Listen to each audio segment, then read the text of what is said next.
हरे Krishna.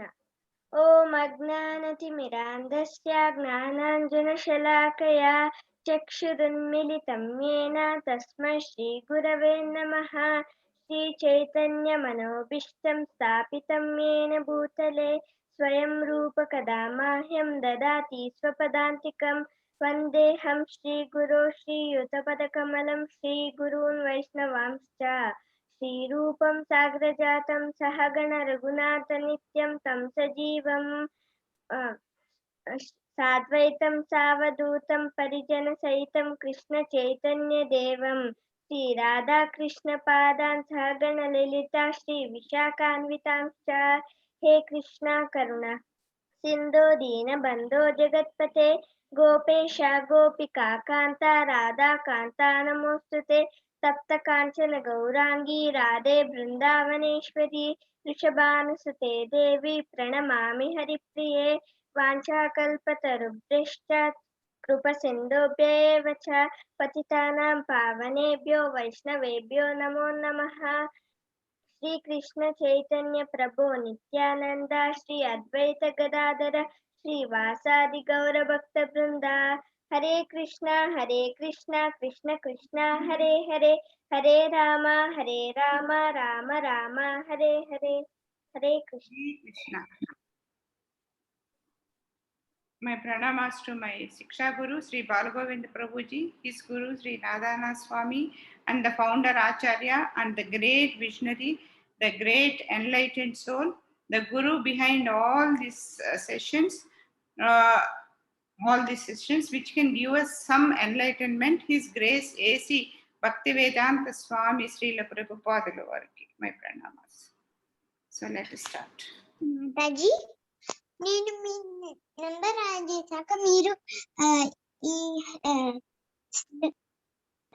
Prayer ని పంపిస్తారా? ఏంటమ్మా? ఐశ్వర్య ఇందాక ప్రేయర్ చెప్పింది కదా, ఆ ప్రేయర్ నంబర్ పంపిస్తారా? I'll post. Okay, let's start. నేను మీ నంబర్ యాడ్ చేస్తాను, క్లాస్ అయిపోయాక నన్ను యాడ్ చేయండి. రైట్ అమ్మా, ఓకే. నా message. Hare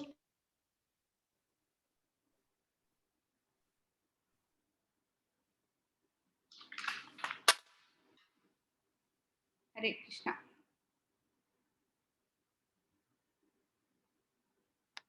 Start.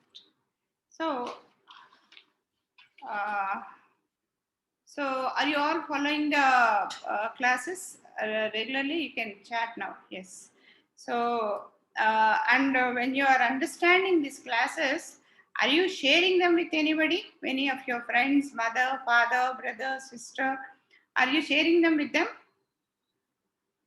And why I am asking you this question is, it's very important to, whatever you hear, it's very important for you to share it with anybody you know. Anybody. If there is nobody in your house, definitely there will be somebody. You can share with your mother, father. You can share with your friends. If not, you can share with, suppose your mates' children have come with them, or whoever it is, you start sharing. Anybody, whether they understand or not. Why I am telling is, the moment you start talking about it, what happens is, then you will really understand where you have not followed. Because when we just hear, we feel that we have understood everything. Like I keep hearing to Balagovind Prabhuji's sessions, and I always think I have understood. But when I start preparing for these sessions, then I understand how much gaps are there in my understanding. So whatever you hear in this class, just keep sharing with anybody. Anybody is okay. With a friend and others, that's very good. With your mother, father, all that's very good. If there is no, whoever comes across, just keep talking. Okay, that will be very nice. That's one thing. And I said last week we have learned about Bhakti. We have learned about ABCD. That is association. We have learned about. You want to share it with the plants? Okay, share, no problem. You share it with the plants. In fact, for plants also, there's some people say like every day we go and talk to the plants. We go and I'm just going out of the way. If you just put two plants there and one plant you go and talk nicely to it, and the other plant you just go and start cursing it and talking in a very bad manner, they say the second plant will die. Our words will have so much of negative energy. Okay, share. It's just to express you and to get clarity in your thought. That's all. Okay, that's one thing. Last week we have learned about ABCD. That is, you remember, no? Just because I know I can ask you to write, but why I am just going fast is just to save time. That is A for association, B for books, C for chanting, and D for diet. And see, whatever we do, we have to do with a lot of faith. Lot of faith means lot of faith on God. I'll tell you a small like a story which will tell you. Actually, this is not today's class, but still, I thought I should tell you how much faith you should have on God when you are doing something. Once Narada Mahamuni came to Narada Mahamuni, no, he always keeps chanting the name of Narayana, Narayana, Narayana, and keeps moving around all the floor, all the total planetary systems.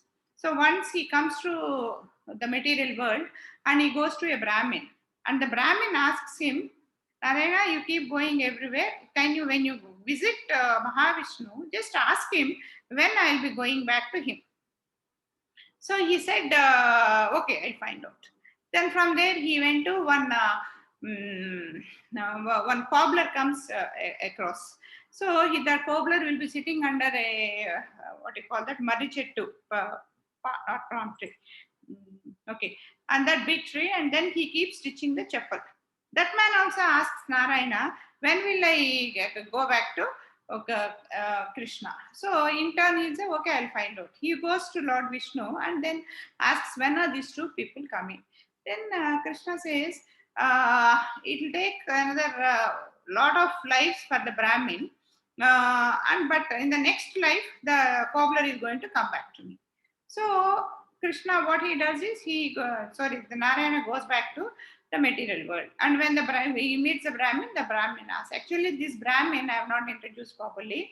He is a man who does all these rituals very religiously. Akka, there is no fault anywhere. He does everything very religiously. So when okay, sorry. When Narayana tells Narada that this is what it is, Narada himself gets confused. What is this? This Brahmin does all the rituals so nicely, and why he will take hundreds of lives, and this cobbler doesn't do any ritual. How come he is coming back to you in the next life? Then Krishna says, okay, you go and tell them that. What is that? Where I will ask you what Vishnu is doing. Then you tell them that Vishnu has taken a needle and then he is trying to push a elephant through that needle hole. So Narada will say, okay. So when Narada goes back, he goes and tells the Brahmin that you are going to take another 100 lives. So then the Brahmin will be upset. He says, how can Vishnu talk like this? What was Vishnu doing when you went there? Then Narada says he took a needle and then through the needle he is trying to push the elephant. Then the Brahmin says, no, you are only bluffing. How can Vishnu do such a foolish act? He cannot do. That means you have not gone to Vaikuntha. You have not gone to Lord Vishnu. So you are only bluffing. I don't believe this. So from there Narada comes to the cobbler. When he comes to the cobbler, again the cobbler asks the same question and Narada tells the same answer. Then the cobbler says, Vishnu is so great. He is such a great man. That is why he is able to push the elephant through the needle hole. Then Narada says, are you really believing what I said? He said, yes, why not? For Vishnu, for God, everything is possible. Because I am sitting under a tree where the seed of the tree is so small. From that so small a seed, when such a big tree is able to come, why Vishnu cannot send an elephant through the needle? He can do it. Then Narada understands. Why this man is going to go to Goloka next life, and why that man Brahmin is going to take 100 lives. Brahmin, even though he does everything, he has no faith on God. Whereas the cobbler has 100% faith. So in spite of not doing any ritual, he has the faith. So that faith will take him to Krishna. That is where it is very important. And also another story like this. Okay, yesterday you have done a lot of chanting. So while doing chanting, I'll tell you the beauty in the magic of chanting. So once there is a poor man and his wife living in a village. The wife is very enthusiastic to become very rich, whereas the man is a very satisfied person. But the wife puts lot of pressure on the husband to go and earn money and come. So this man just leaves the house and keeps wandering. Then one sannyasi comes to him and asks, "What are you doing here?" Then this man says, "What do I do? My wife has asked me to go and come back only with a good fortune." So then the sannyasi says, "Okay, in that case, you go to the next village. There is one Prabhuji there. So just go and ask him, he will help you." So this man goes there. Then when he goes there and tells his story, that Prabhuji says, "Okay, in my backyard, in the dust there is a small stone. You take that. You just take the stone, and whatever you ask the stone, it will give you." So this man takes the stone and goes home and gives it to his wife. And the wife tests the stone, and it really works. So they get a beautiful house, they get a lot of jewelry, they get all riches, and they live happily for some time. Then what happens is wife gets a doubt. When this kind of a valuable stone is thrown into the dustbin, that Prabhuji must be having, that means this valuable stone is of no value to the sannyasi. That means he must be having something else. We should get that. Then she goes and asks her husband, "I don't want this stone, you take it back. You go to that sannyasi and get that other valuable thing, what he has got." So this man again goes back to the sannyasi and says, "Swamiji, this is what my wife says." Then he says, "Yes, your wife is correct. You just throw the stone there and come. I'll tell you what is the most valuable thing." When he comes back, the Swamiji says, "That stone is a material stone. It gives only material happiness. The most valuable thing is Harer Nama, Harer Nama." He says, "Come, sit with me and chant. This is what is the most valuable thing on earth." Huh? So that way, this man learns how to chant, he chants and then goes back home.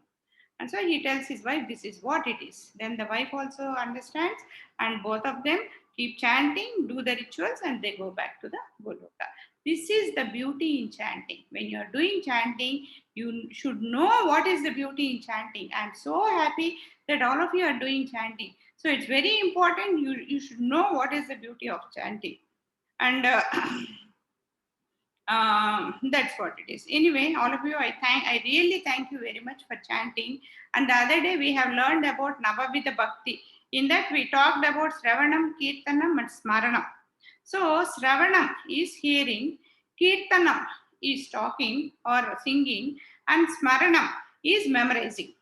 These three. By doing chanting, we are doing these three parts of the Navaveda Bhakti. That means Kirtanam. Kirtanam means it can be singing, it can be talking.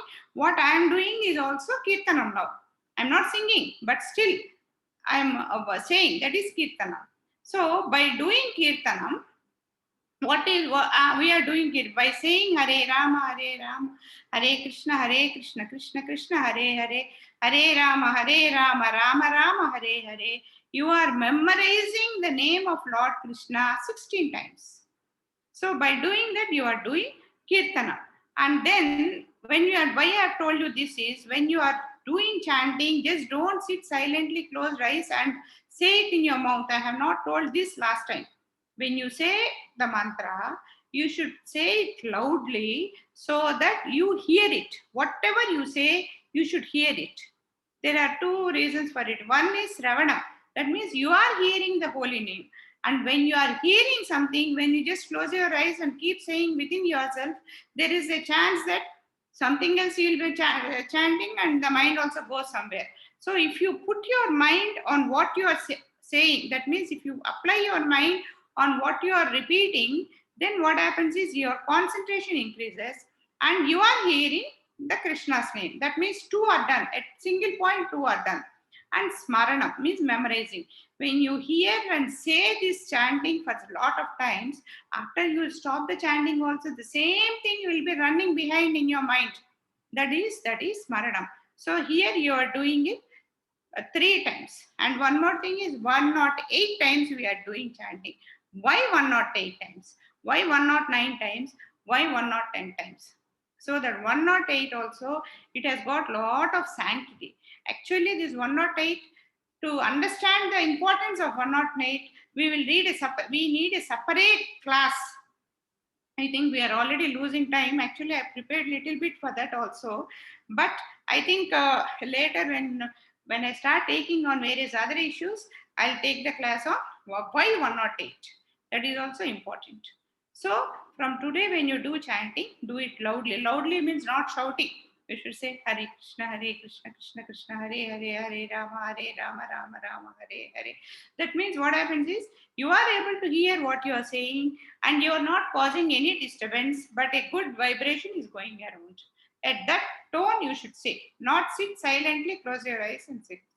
Sit, close your eyes and say in a low tone, but make sure that you hear what you are saying. Okay, this is about chanting. So now we will go back to our presentation. Okay, right.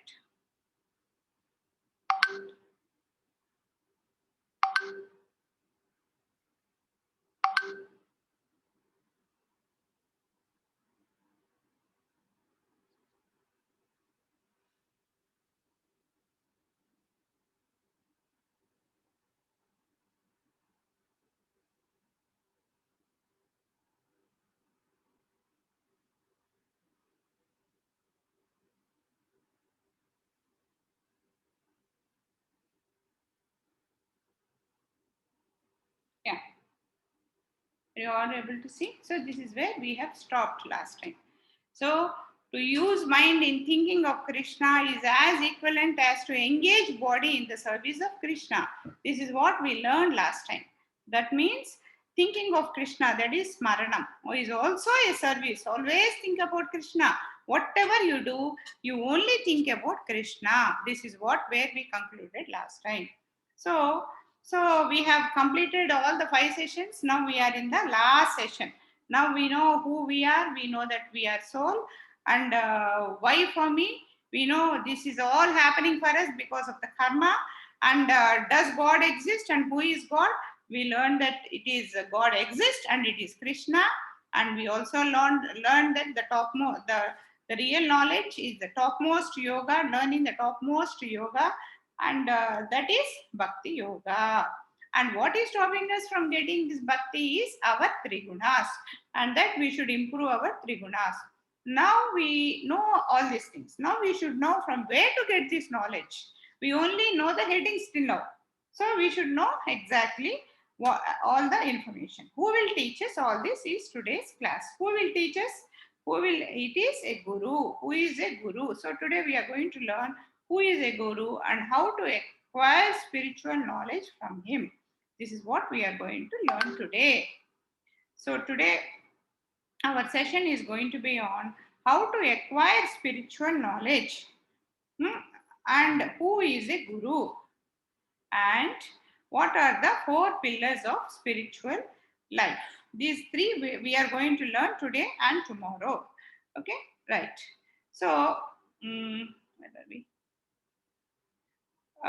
Bhagavad Gita 4.34 sloka. A lot of you know this sloka. Is this sloka? Okay, before this, we'll go back. Before this, let me ask you some questions. We have to acquire spiritual knowledge. Yeah, all of you are going to read this. Okay, we'll do it later. How to acquire spiritual knowledge? Can any one of you tell me how to acquire spiritual knowledge?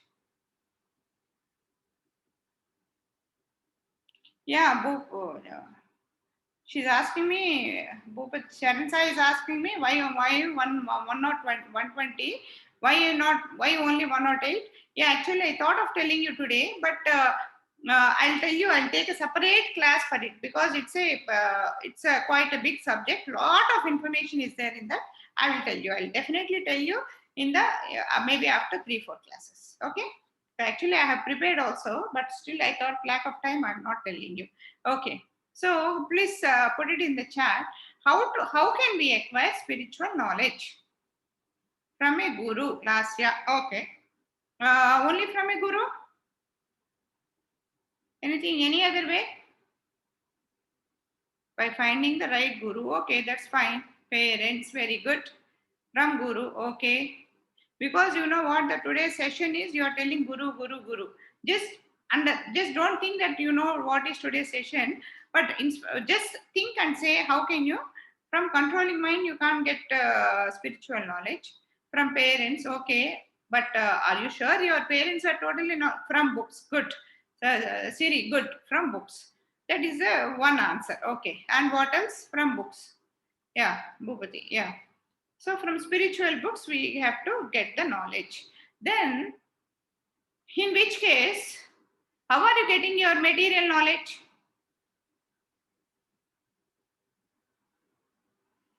Huh? How are you getting your material knowledge? The spiritual knowledge you have to get from books. That's very good. Material knowledge means our regular class work. No, no, material knowledge, what I mean by material knowledge is you are studying, all of you are going to school and studying, no? What you are studying in the class is your material knowledge. From where are you getting that knowledge? From books, yeah. That also from school, excellent. You are going to private school, not any school, private school or government or class, yeah, very good. You are going to class. Why are you going to classes? Why are you going to schools?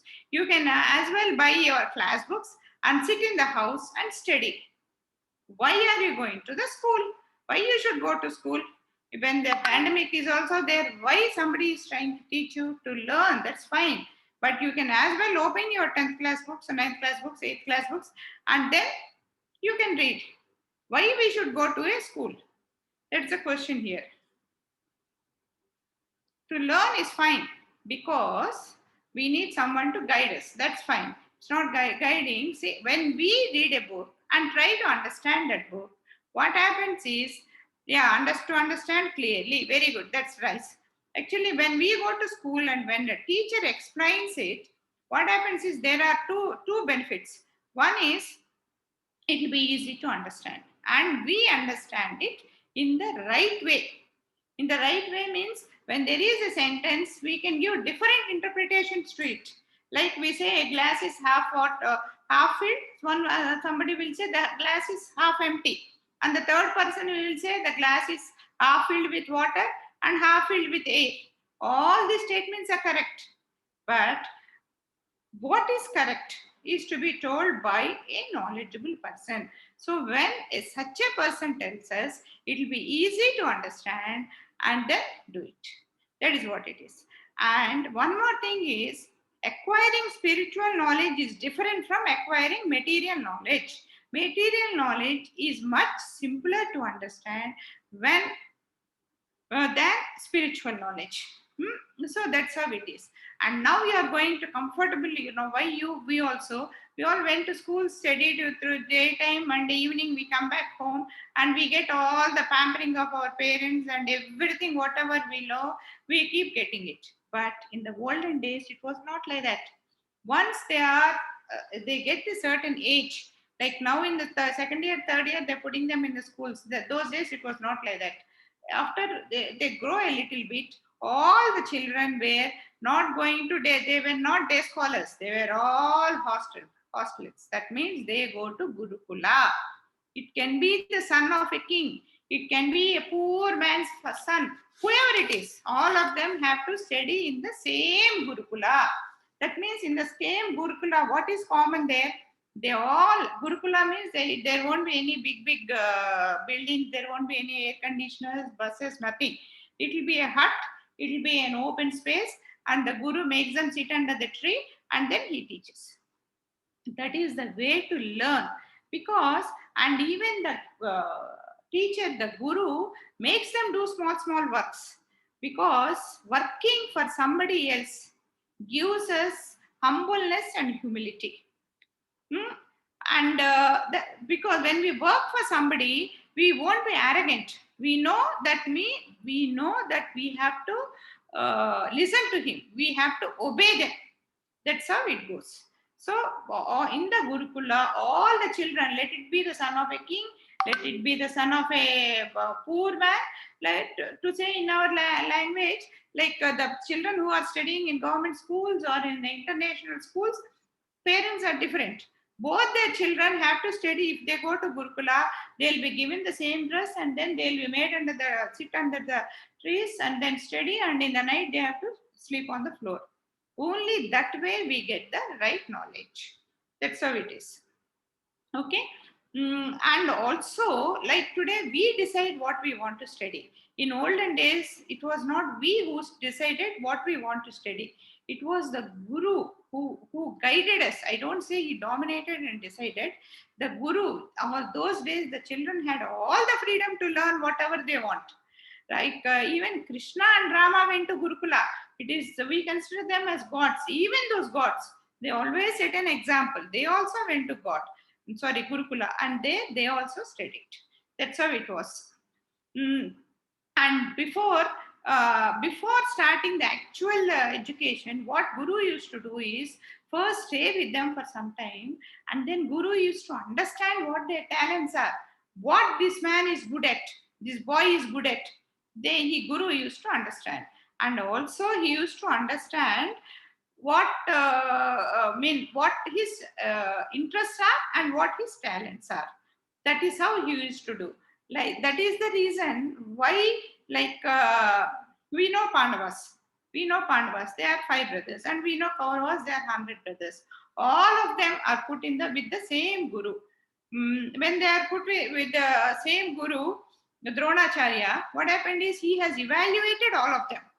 And then what he has done, he has not told everybody the same scriptures. He has not told everybody the same thing. He understood that even though Dharmaraja knows fighting, his main concentration was on acquiring theoretical knowledge, dharma. He also, because he is a king's son and he has to become the king, he knows how to fight. But his main concentration was on this. Whereas the next one is Bhima. Bhima is Palasali. He is very energetic. And his interest was to do Gada Yuddham. So he was taught there. And Arjuna was taught bow and arrow. In fact, the gurus those days were so impartial. They were so impartial. Like Dronacharya had a son called Aswadhama, and every father loves his son, but Dronacharya was mad after his son. So, in spite of that, also, what Dronacharya has done is he has taught more to Arjuna than to his own son. Why? Because of the talent in Arjuna. That is how Dronacharya, gurus those days were very impartial. And also, because of our lack of understanding, we always give wrong interpretation to all these historical people. I don't call them as epics, or I don't call them as stories. I call them as historical people, because history means something which has really happened. The Ramayana really happened. The Bhagavatam, Bharatam, Mahabharata, everything really happened. Like our independence struggle, those days also all those things happened. Rama Ravana Yuddham happened. The Mahabharata Yuddham happened. Everything. So we have to call them history. We should not call them stories. That we have to be very careful. Never call all these as stories. Just call them as history. Very old history. We understand. Be proud. So many years, 5,000 years back, we had so much of civilization. We had so much of culture. We had so much of richness. So those days, why did I go to this? Where was I? I'm getting diverted today. Arjuna, as he taught more to Aswadhama. In that history, Dronacharya, he was the greatest teacher. There are some bad rumors on him, saying that he is very partial teacher. Like because there was boy called Ekalavya. He is also very talented. Very means he is almost equal to Arjuna in his talent. But Dronacharya never encouraged him to learn. We'll listen to that story later, but he really discouraged him to learn. Everybody says Dronacharya was a part because those days Eklavya was considered to be an untouchable. Well, and Dronacharya has an allegation on him that because he is partial towards Arjuna, he discouraged Ekalavya. But it is not like that. These gurus, they understand the mindset of the students and then teach. That means there is in Telugu we call it apapradhanam. That means when we give something to somebody, if they are going to misuse it, we should not give it to them. That way, he has seen an example, he has seen an incident where he understood that Ekalavya was a very negative person. Like once he has seen one dog running and some hundreds of arrows going into its mouth. Who is doing this cruel job? He wondered. Then he thought it was Ekalavya. That he understood that he is a cruel person. If I teach him, he admired the talent at him where he could shoot the arrows in a running dog at the same place. But he thought if I train him more, he will become more cruel. So he discouraged Ekalavya. So that way you can see the greatness in a guru. And the guru, the importance we give to guru also very, very great. How we should, the importance how we think is this Bhagavad Gita 4.34 sloka, you have already seen. Who is going to read that? Mataji, can you unmute somebody? Mataji, unmute somebody. Anybody? All of them know this sloka. Yes, Mataji. Yeah. Harshit. Yes, Mataji. Tadvidhi paripatena pariprashnena sevaya upadekshanti te jnanam jnanena sattvadarshinaha. Yeah, somebody tell the meaning.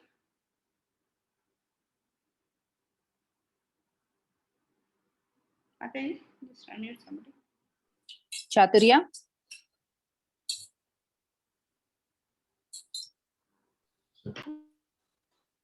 Can you tell the meaning, Chaturya?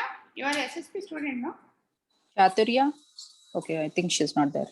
Yeah. Lasya, go for it.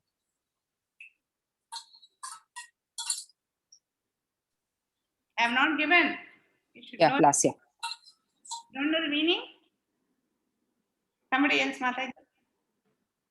Lasya is unmuted. No, Mataji, she doesn't know the meaning. Oh, she doesn't know. Okay. Okay. Sahiti maybe then. Yeah, Sahiti Japama.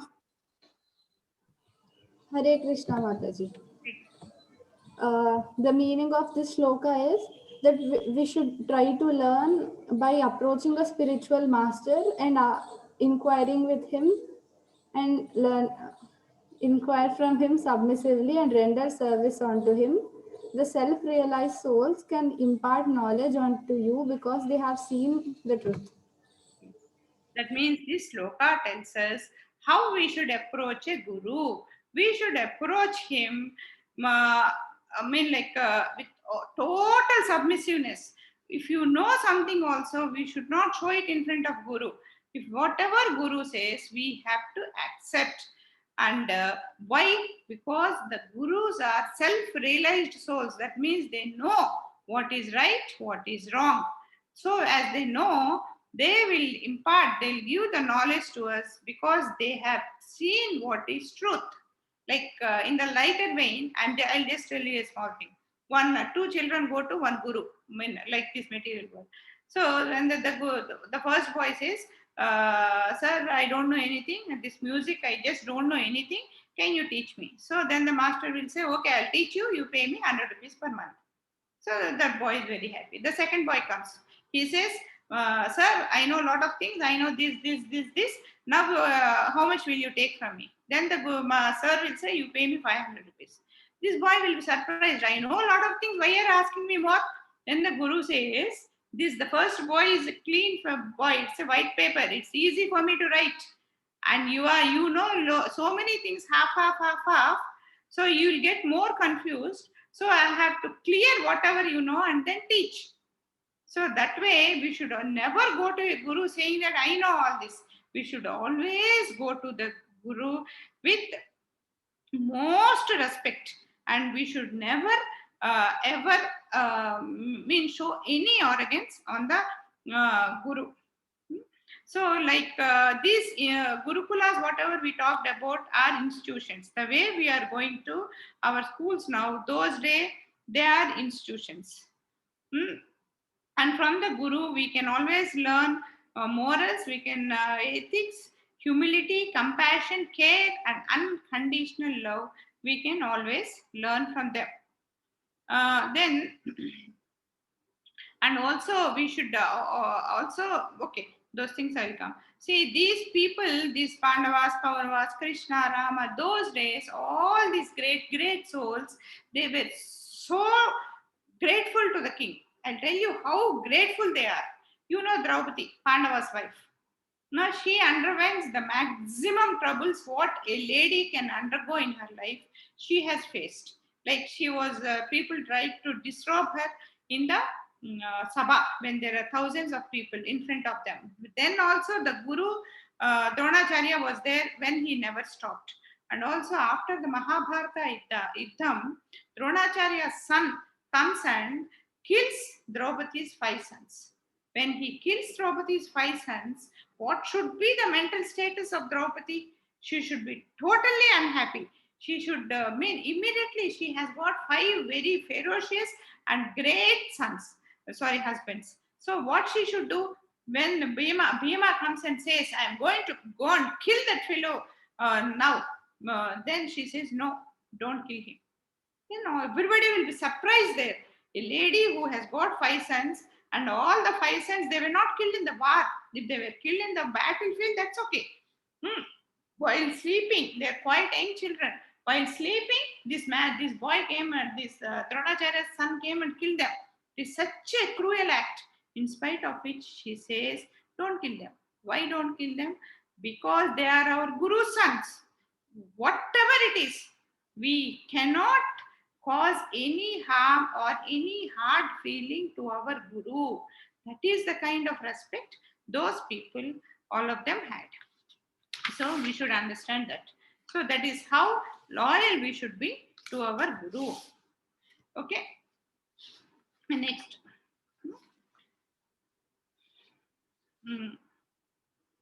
Also in Bhagavad Gita, we have one more sloka. All of you know this, 2.7. Who will say this? 2.7. Second chapter, 7th sloka. Harshit has already told.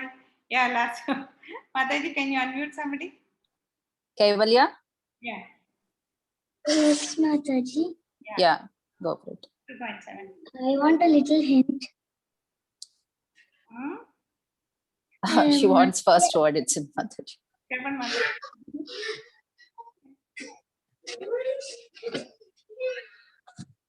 Mataji, I want a little hint.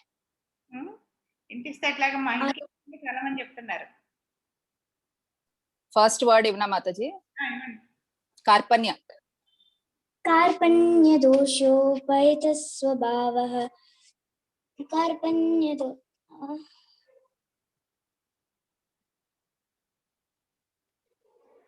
Okay, somebody else.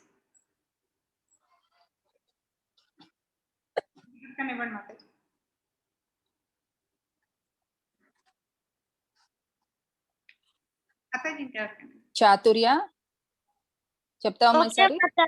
Yeah.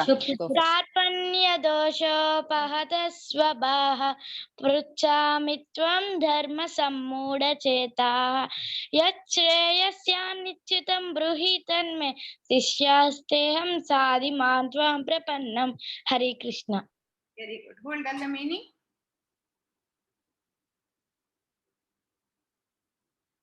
Who will tell the meaning? This sloka is very important normally. That's the reason. Mataji, unmute somebody. Mataji, I already checked. Okay. Hare Krishna, Last year? Mataji. Yeah.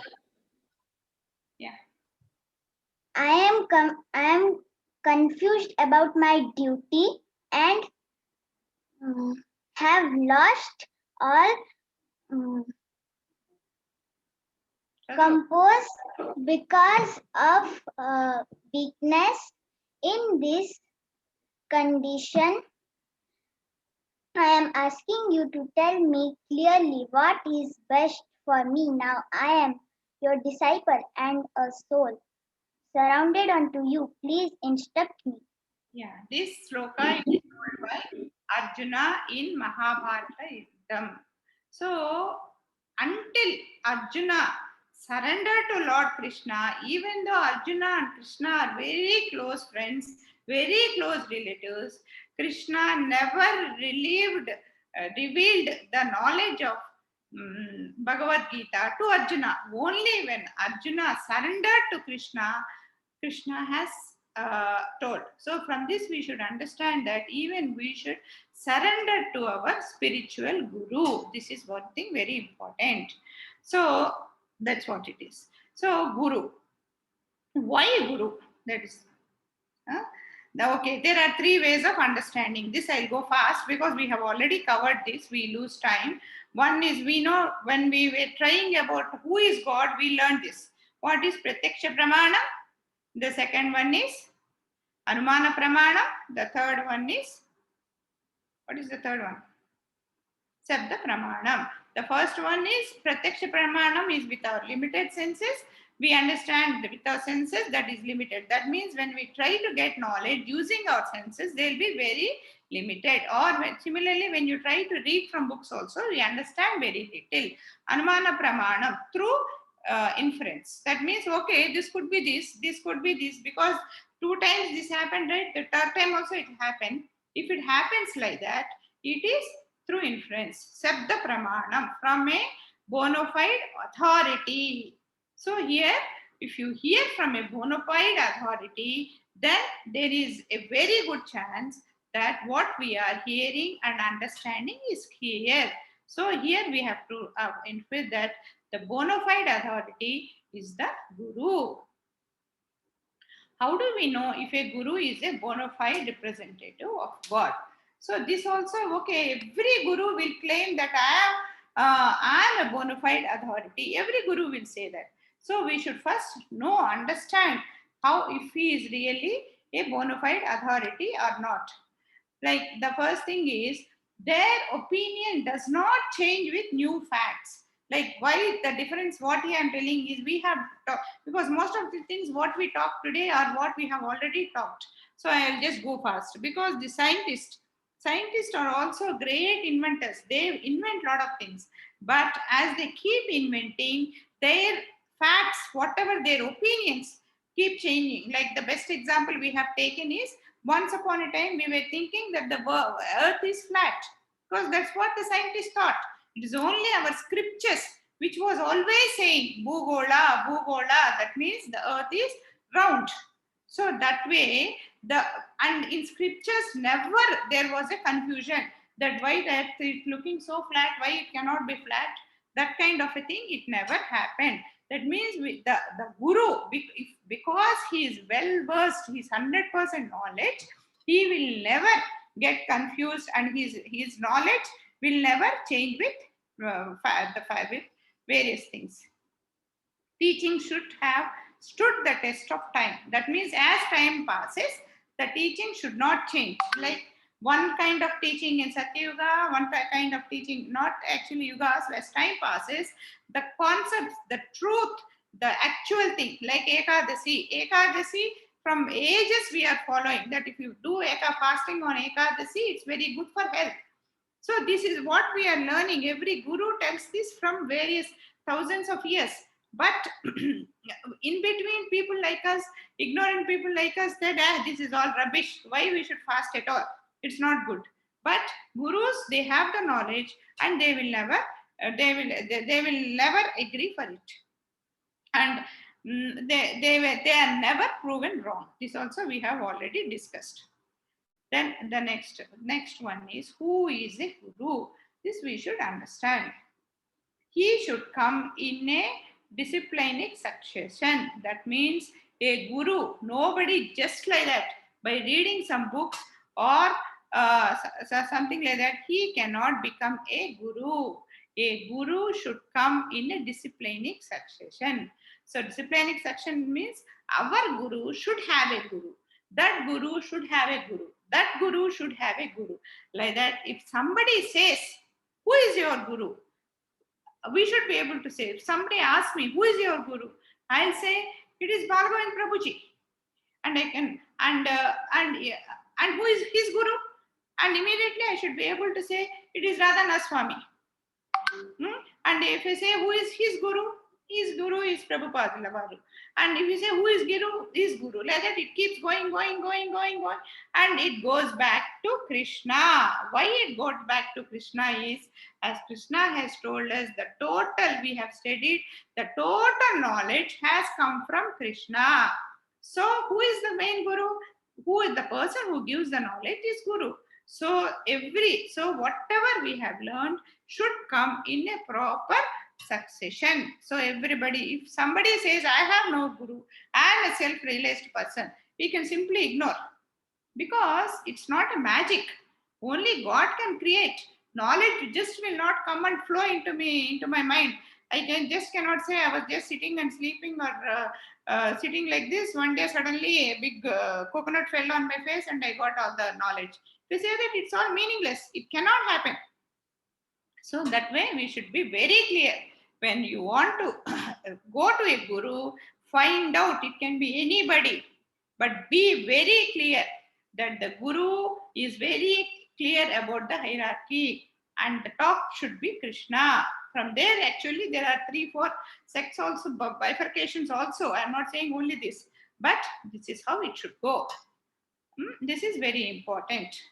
And a guru should think that he is a devotee and not a jnani. That means, whatever I told just now, I told you, the guru should never think, I know everything. That never should say. He should say, this knowledge I got from my guru. This knowledge is a blessing from my guru. In reality also, if you just speak the truth also, if my guru Bhagavan Prabhuji every day morning, he, in spite of his late nights, late work and all that, he with great difficulty he gets up in the morning and teaches us for 2 hours. If he doesn't, for teaching, I know how difficult it is to teach, because we have to, he is a knowledgeable person. In spite of which, he has to revise. But it's very, very important we should revise, because the story, small story which I told you, I read a few days back. So when I was just noting it down, I said, I know the story. So when I was telling the story, I just got confused for a minute, because just before coming to the class, I have not revised the story. That way, if he has to teach, he has to revise himself. So that way, a guru should always think, never jnani. He should think, a guru should never say, I know everything. If he says, I know everything, I am a jnani, that means he is unfit to be a guru. A guru should say that I am a devotee. I am a devotee of God, because everything, he should at least have the realization that we are here because of all this, because of the blessings of Krishna. That is what is very important. And a guru's only goal should be to deliver to back home, back to Godhead. I'm so sorry, Godhead. God, it's a spelling mistake. Sorry, I'm really sorry. Last week was a bit tenuous week for me, so I just could not concentrate much. So the guru's only goal should be to take us back to Godhead. That means what he should plan is, if I teach him this, will they go back to the Godhead or not? That's how it should go. Okay, that's what it is. So that's what. And also a guru, just be very clear. If the guru says, if the guru is not from a parampara, please never accept anybody as a guru. And a guru should never give his own interpretation. That means his own understanding, he should never give. He should only give the interpretation, understanding what is told in the Shastra, because Shastras are 100% true. So a guru should always come in a parampara and talk only from the Shastra. And if somebody asks me a question, Mataji, you are telling me this, where are you telling this? I should immediately say, because when I give a sloka, why I give the name of the sloka there? Saying that it is not my knowledge. It is a knowledge which I have taken from such and such place. To express that I am telling that. That means he should always, whenever somebody asks a doubt, like I talk on certain issues which you people might find it a bit difficult, like what are the things we should do, what are the things we should not do, and things like that. Then I should very clearly say, these are not the ideas of Padmavati, these are the ideas of Lord Krishna. So this is where in Shastra, this is where it is written. This is where it is written. That's how it should be. That is how I should tell. That's what it should be. He should be very clear about from where it is. So like this. So if you just see the parampara, this is how it should be. When we switch on a light in the house, the light glows. So a guru is like a switchboard. We should never think that I have switched on the switchboard and the light has come. So the total magic, the total power, the total everything is in the switchboard. Is the electricity in the switchboard? From where is the electricity come? It is coming from the power generator. So there will be such a big circuit. From without all this, the guru, the switchboard would not have got the power. Power. The light would not have glown. So if we are a bulb and if we have to glow, and it is not just the switchboard what is important, it is the power generator. From there it should come. Suppose the one wire in between is cut. Will the power come? No. That means if the Guru Parampara is disconnected in between, that means we should never get into that Guru Parampara. We should only follow a Guru where the total connection is very neatly and very clearly established.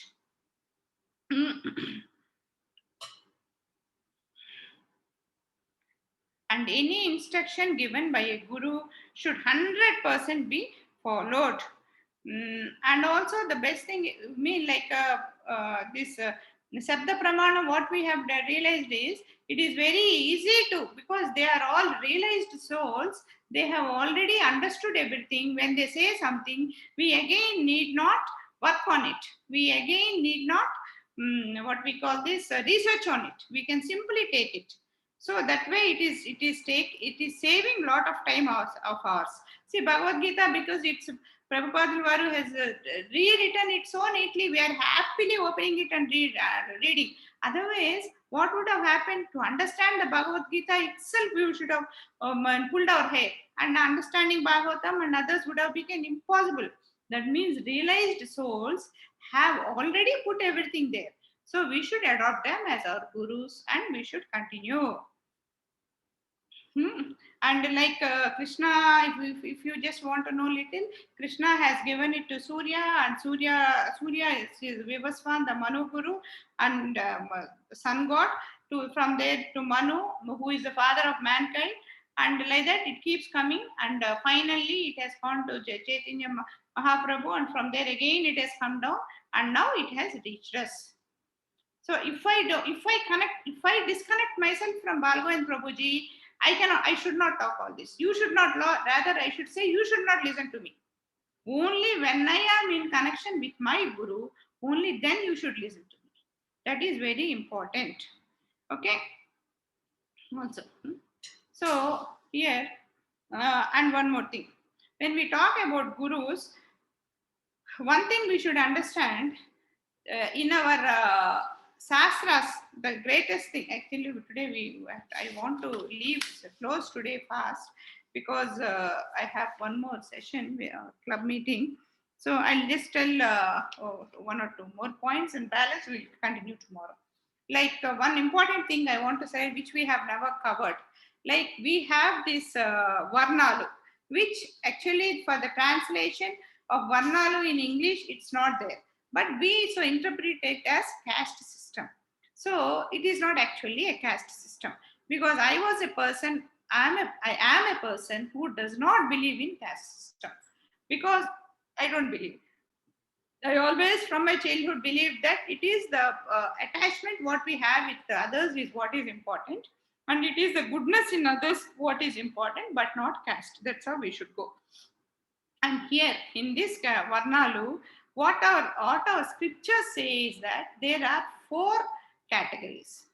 One is Brahmin, the next one is Kshatriya, the next one is Vaisya, the next one is Sudra. So we always try to categorize by we are always born to certain parents who in turn they're born. So we always think that we are getting this caste from our parents. But it is not, there is no caste system. Just understand this very carefully. There is no caste system mentioned in our scriptures. In our scriptures, the only thing that is mentioned is Varnalu, these four Varnalu, Chatur Varnalu. And also the most important part, why I have mentioned this here is the Varnalu is also not what we get from our parents, but what we are is our Varnalu. So we always consider the top Varnam as Brahmin. Actually, a Brahmin. Who is a Brahmin? A Brahmin is not a person who is born to a Brahmin father and mother. A Brahmajnani is called a Brahmin. Who is a Brahmajnani? Who has got enlightenment about the God is a Brahmajnani. So here, why? After getting enlightenment, I'll be very brief on this Varnalu, but here what is important is a Brahmin, the basic qualities of Brahmin is because he has got so much of Brahma Jnanam, he should disseminate it. He should give it to all the disciples. And the important thing is he should give. He should never expect 1 paisa in return. Then how will he live? If he doesn't get 1 paisa back, how will he live? It's important he should live now. It is the responsibility of the other three people in the other three Varnalu to take care of this man. Why? Because he is doing a service to the society by giving knowledge. So in case this Brahmin, Brahmajnani gets somebody, a Sishya is a rich man's son, he gives him lot of he should take minimum whatever is required for his survival that day, and the balance he should donate it. He should give it off to somebody. He cannot keep it for himself. That is the basic quality of a Brahmin. The moment he saves 1 rupee, or the moment he says, I am teaching you this, pay me 500 rupees, he is no more a Brahmin. So that way, and what our scripture says by quality. That means a person who is, he might be, as per our today's nomenclature, born in a backward class or a scheduled caste, but gets lot of excellent knowledge and an enlightened soul. He is a Vaishnava, a man who prays to Vishnu, and then who practices like a Brahmin. He is the real Guru. So a real Guru need not be a Brahmin. He has to follow this Dharma. That is the beauty in our scriptures. By birth, we are not coming into any class because of our birth. We are only getting it because of our character. And a Kshatriya. A Kshatriya also, his responsibility is to safeguard the society and the country. So that is how he should safeguard. So that is his dharma. And who is this? Vaisya. A Vaisya, what he should do? Vaisya is a man who earns money on his own. That means it can be either by farming or by business. Either one he can do. And he also, and actually I should have found out, there is I just missed, I'll find out and tell you tomorrow. If a certain, like we are paying taxes now, a huge percentage of the earnings of a Vaisya should go to the society. That means who will take care of this Brahmin? Who will take care of the temples? Who will take care of the education that is happening around? It is the responsibility of a Vaisya to take care of that. Not to keep on getting money, earning money and making himself rich. More major part of his earnings should go back to the society. He can do farming, he can do business or anything. And a Sudra. Sudra is not an untouchable. Sudra is not a low class. It is the working class. The moment a person takes up a job, that means I am working, I am doing this morning till evening, I am doing this work, you pay me 100 rupees. I become a Sudra. Anybody. And also Sudra also has got a lot of morals. He cannot change his job the way he likes. He has to stick on to one master. That means even though if you are born to a Brahmin and then you take up a 9 to 5 job or for a salary, you become a Sudra. You take up a business, you become a Vaisya. So that way, our caste system, our Varnalu is based on our character, not on our birth. This is one beautiful thing what I learned in Shastra. This is one thing which really attracted me towards our scriptures. So that's what it is. So a Brahmin is a Vaishnava. A Brahmin should be a Vaishnava. Actually, I did not write this sloka, so I'll try to read this sloka. Janmana jayate sudra. How many of you know this sloka? Many of you know this sloka. Janmana jayate sudra. Many of you know. Can somebody say? Mataji, can you unmute somebody? Janmana jayate sudra. Charan Sai. Hare Krishna Mataji. Hare Krishna Mataji. I'm Charan Sai. Yeah, Chupama. जन्मना जायते शूद्रः संस्कारात् भवेत् द्विजाः वेदपठनात् भवेत् विप्रः ब्रह्मचानाति ब्राह्मणः. Today when sloka recitation was going on, I just got across this sloka. I said, why? I missed this sloka. So the sloka says very clearly, by birth, humans does not become Sudras. It all depends on their samskara. So whoever has gets Brahmajnanam, they becomes Brahmins. Brahmins are people with Brahmajnanam. That is the meaning of it. So does somebody remember the meaning? Can somebody tell the meaning? I told, but somebody in their words. Siri, can you tell? Okay. Anybody. Today, whoever has recited slokas today, they can say, they told me. Swati Bhupati.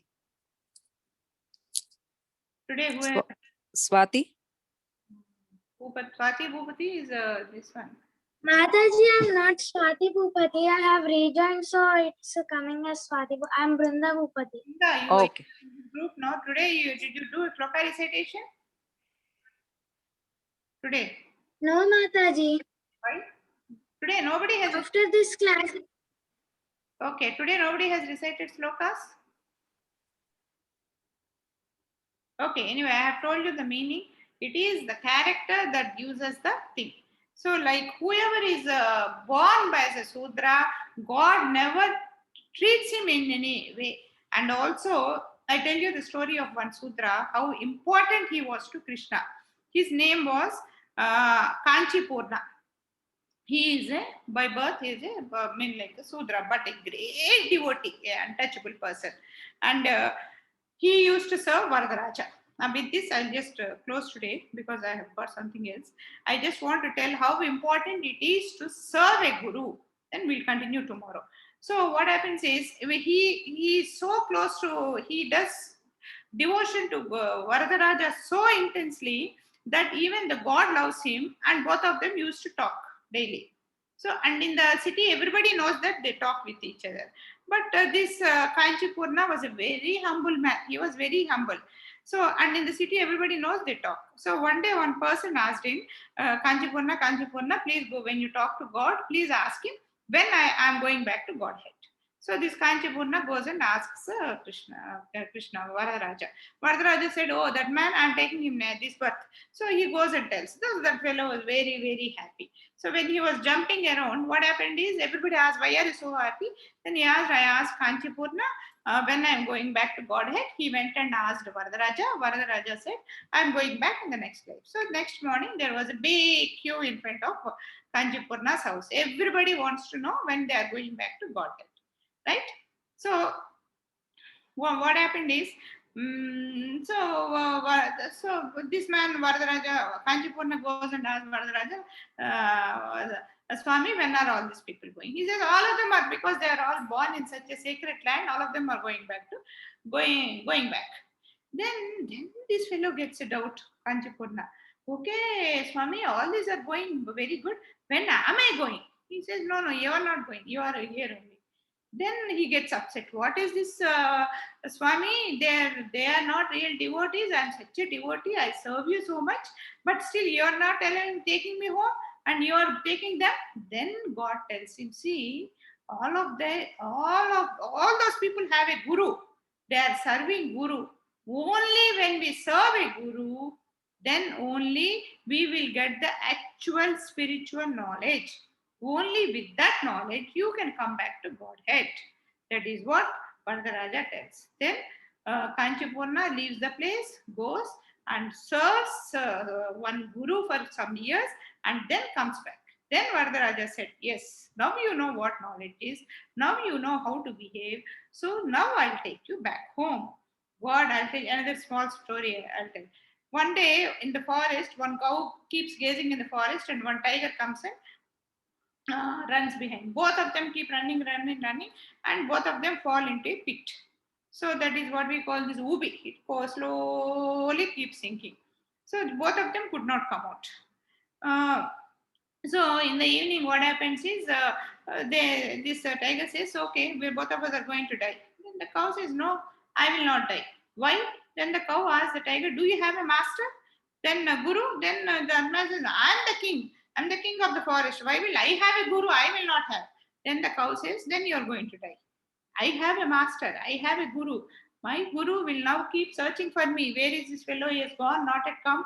He will come for me, and he will find me here, and he will take me back home." So after some time, his master comes. He sees the cow there, and he pulls it out that way, and he goes, man, and the other tiger dies. That way, if we have a guru, whenever we do a mistake, the guru corrects us. But when the guru corrects us, we should take it right, in the right spirit, thinking that, okay, I must have done, because my guru said I have done a mistake, I must have done a mistake. Let me correct myself. And we should correct ourselves. And to be more specific, to understand a guru, I'll tell you. Once, I forgot this Swamiji's name. He's a very big man. Once he went to the temple, I'll tell you the details also, to Orissa, and then he was questioned, you are a guru and everybody is worshipping you, not worshipping the God. Why there should be a guru at all? They can as well, when they come to the temple, they can as well go to the God and worship. Then he said, I'll tell you why a guru in between is needed.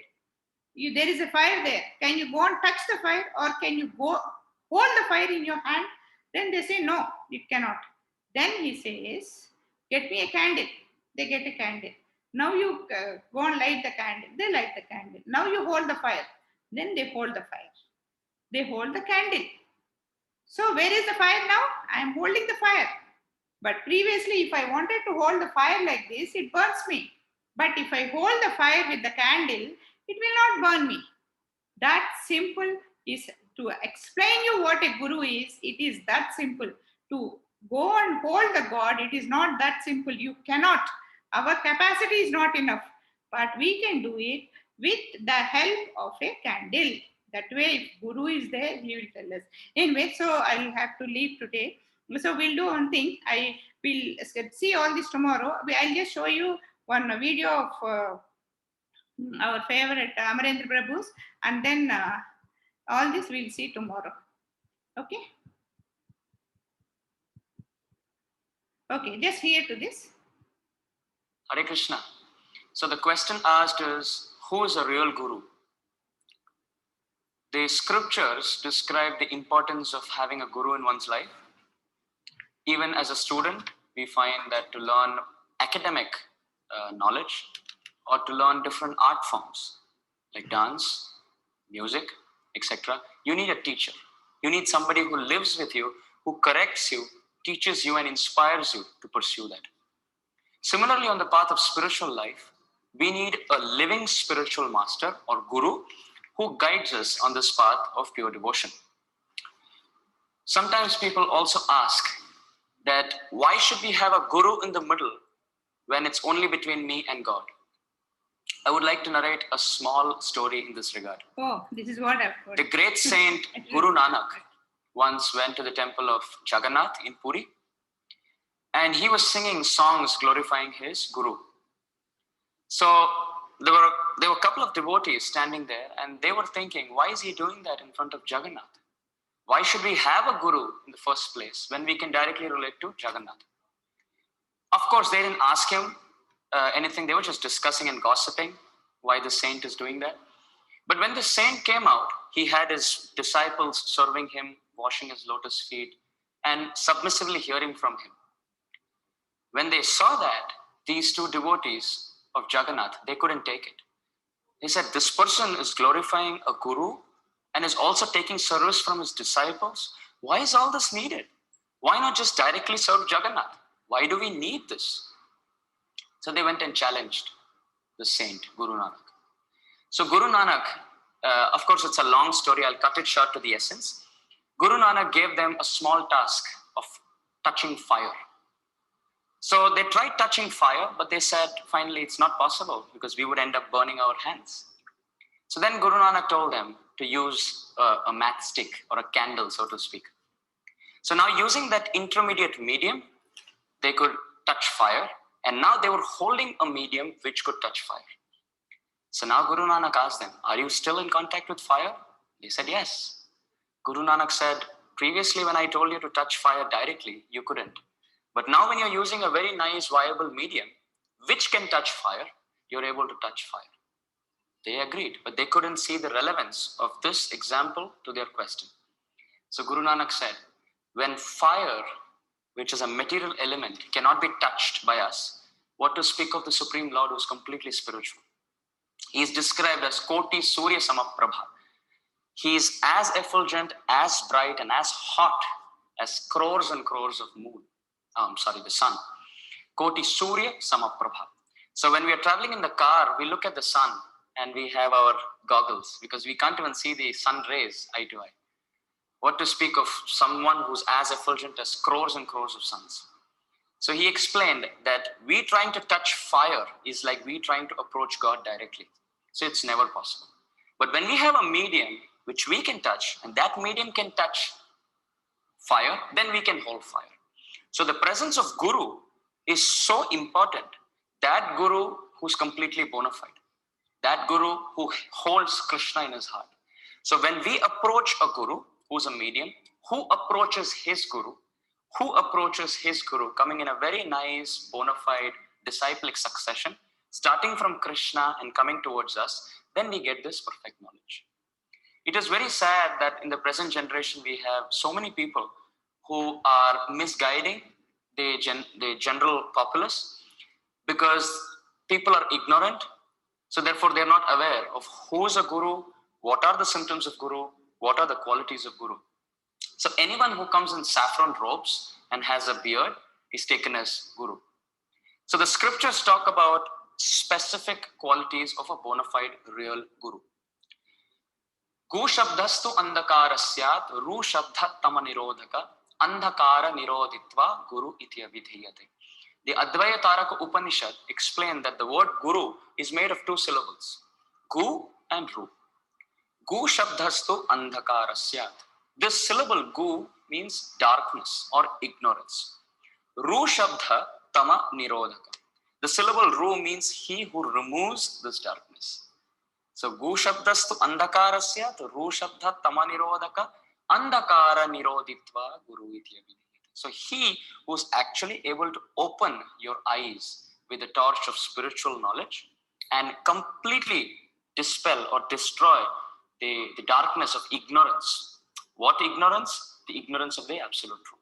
So on the basis of the scripture, he who's able to dissipate all your questions, all your doubts, and take you to the proper path of pure bhakti, he is Guru. Now this Guru doesn't expect himself to be worshipped, but he considers himself to be a simple, humble servant of God. A disciple considers the Guru to be as good as God because he's a representative, but the Guru is always humble. He serves the God. It is described that the Guru is like a postman. He takes the letter from somebody who posts it to the person who wishes to receive it. Now, on the way, the postman doesn't alter the message or change the message or modify the message. Just takes it from the sender as it is and gives it to the receiver. So Guru is he who takes the knowledge from Sri Krishna, of course received from his Guru, and then gives it to the bona fide disciple.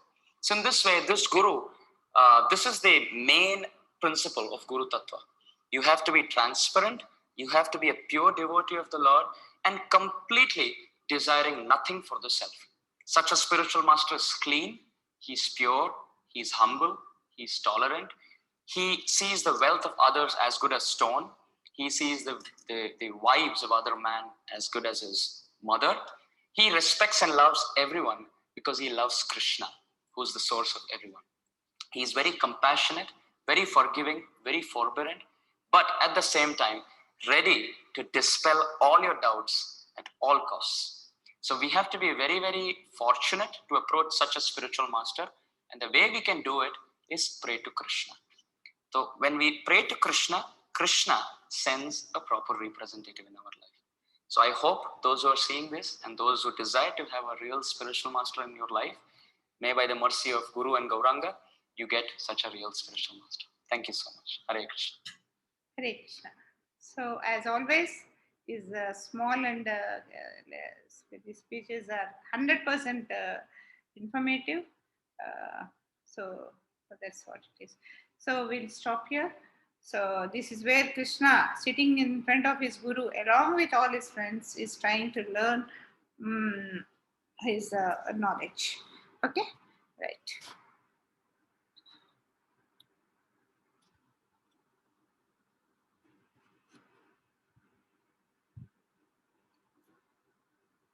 Okay, Hare Krishna. So we'll stop today here.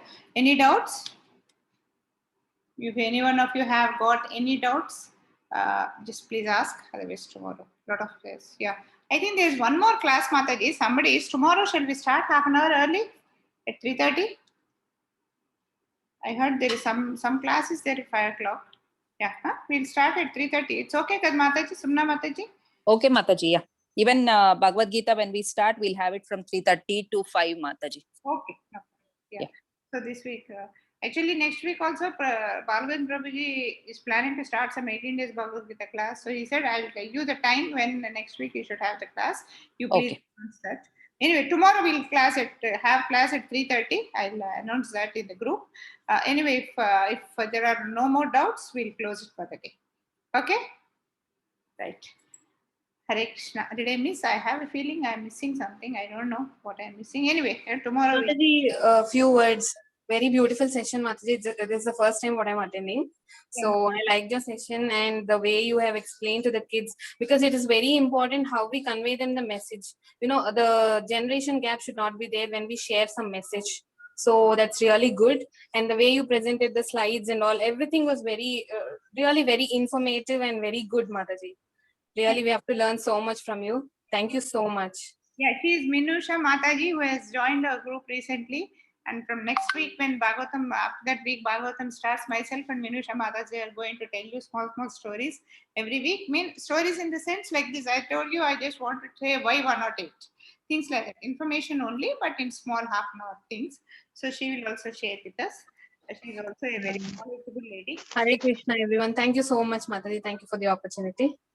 Right, Amma, I'm closing it because I have to join the session. Mataji, okay, okay. Smriti, I think she joined newly. She wanted to talk, I think. Yeah, who is that? Smriti. Smriti, Amma, stop and let's make it fast. Yeah, Chapama, Smriti. Smriti. Thank you, ma'am. Mataji. Okay, right, Amma. How did you find it? I find good. It's nice. Nice. Okay, that's fine. How did you get into this? I was hearing all the shlokas, and I also don't know how to. I don't know Bhagavad Gita shlokas. So. You can learn, Amma. You continue with us. We'll have very excellent opportunity to learn a lot of slokas. Okay. In different sessions also. If you like this session, you can go to tomorrow Monday. The YouTube link will be posted. In the same Okay. you can find all the word recordings also. You can learn from them. Okay. Okay. Thank you. Thank you. Okay, I'm closing. Thank you. Hare Krishna. Thank you. And Hare all Krishna. the people who are chanting. Hare Krishna. End the session.